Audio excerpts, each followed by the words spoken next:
नमस्कार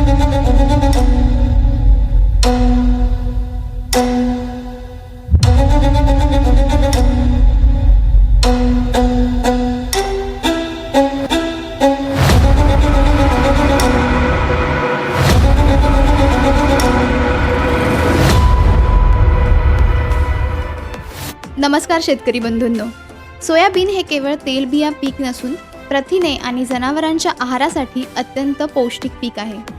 फेरपालटीसाठी आणि आंतरपीक म्हणूनही याचे महत्त्व मोठे आहे. सोयाबीनला 750 ते 1000 मिलीमीटर पाऊस आणि 20 ते 33 अंश सेल्सिअस तापमान उत्तम ठरते. मध्यम ते खोल पाण्याचा चांगला निचरा होणारी जमीन निवडा. 15 ते 20 सेंटीमीटर खोल नांगरणी करून हेक्टरी 4 ते 5 टन चांगले कुजलेले शेणखत जमिनीत मिसळा.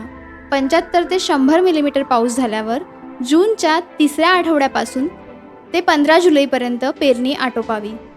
रुंद सरी वरंबे पद्धतीचा वापर करा, ज्यामुळे हवा खेळती राहते आणि पाण्याचा ताण पडल्यास किंवा जास्त पाऊस झाल्यास पिकाचे संरक्षण होते. पेरणी करताना 2 ओळीत 30 सेंटीमीटर आणि 2 रोपात 8 सेंटीमीटर अंतर ठेवा. बियाणे 4 सेंटीमीटरपेक्षा जास्त खोल पेरू नका. घरचे बियाणे वापरताना 70% जास्त उगवण क्षमता असल्याची खात्री करून घेणे गरजेचे आहे. पेरणीसाठी साधारणतः 60 ते 65 किलो प्रति हेक्टर बियाणे लागते. अधिक उत्पादनासाठी AMS 1001 म्हणजेच येल्लो गोल्ड, सुवर्ण सोया, फुले दुर्वा, PDKV आंबा किंवा नवीन MAUS 725 यांसारख्या वाणांची निवड करा.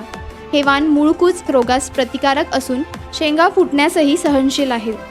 योग्य वाण, अचूक अंतर आणि BBF पद्धतीचा वापर केल्यास सोयाबीनचे भरघोस उत्पादन नक्की मिळेल. धन्यवाद.